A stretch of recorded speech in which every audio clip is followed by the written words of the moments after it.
This is a new product that's about to come out on the maltmiller.co.uk, and it's a beer kit, but probably one of the freshest beer kits you can ever get. It is a fresh Wort beer kit, which is basically the fresh Wort has been produced direct from a brewery. You get it in a container that's nice and sealed. You get a choice of yeast, you choose your yeast, and then all that's left for you to do is to ferment it out. Probably one of the simplest beer kits that you can get, but also one of the freshest and probably the best tasting beer kits you'll ever get, because all other beer kits are kind of sort of dried out, or they're made in various ways to keep them preserved, but this one is as fresh as you can get it. I'm just going to take you through the basics of what you need to do to get it fermenting and get it underway. It's really as simple as pouring one container into another, adding the yeast and fermenting it out, and that is it. I have rehydrated my yeast. You don't necessarily have to.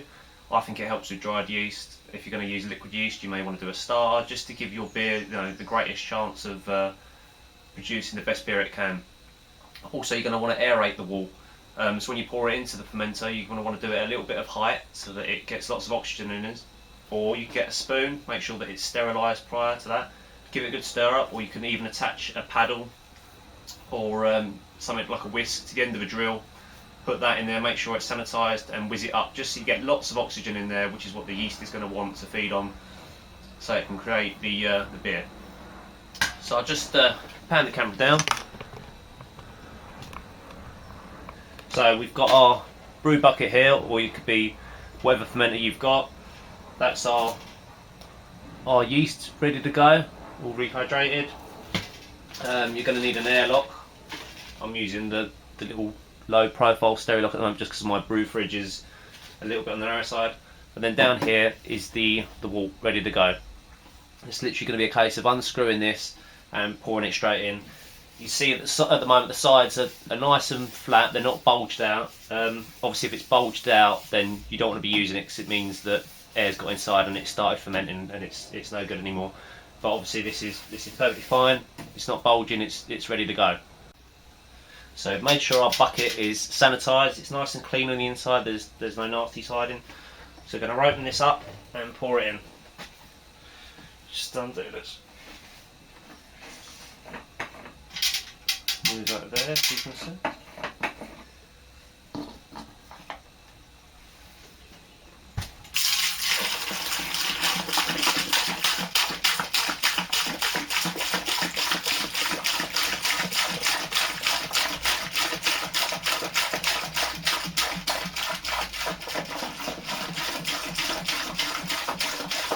Just make sure that it's obviously not spilling out the side of the fermenter, but all this splashing is creating lots of oxygen, which is what the yeast is going to want.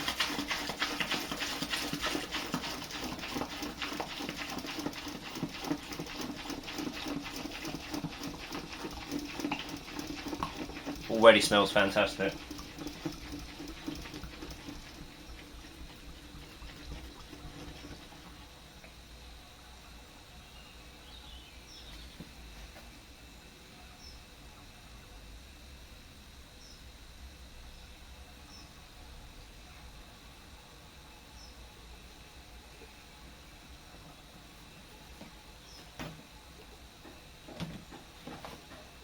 I think that's it all out. That's it.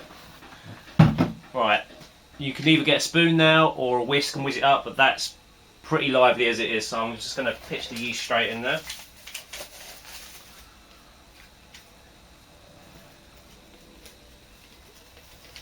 And we're going to get our lid on, make sure that the lid's nice and sanitised.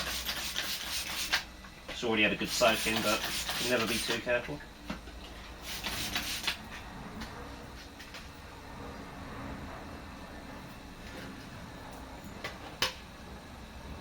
So the beer is, or the wort as it is at the moment, is into the fermenter, it's aerated, the yeast is in. The next and the most important part is the temperature.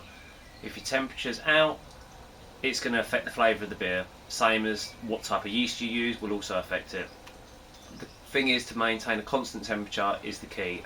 Ideally, if you've got the opportunity to, is have an old fridge like this, one that still functions, and a temperature controller that will control the fridge to come on or in this one at the very bottom there is a small tube heater, which allows that if there's temperature fluctuations, it will either have the fridge come on or the heater come on to keep it at a steady temperature.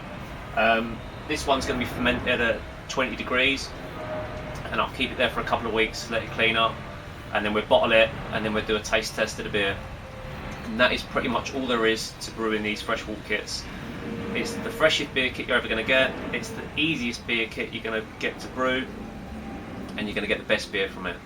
So, you know, I can't think of a better kit that there is out there. I think it's really exciting we've got something like this to try.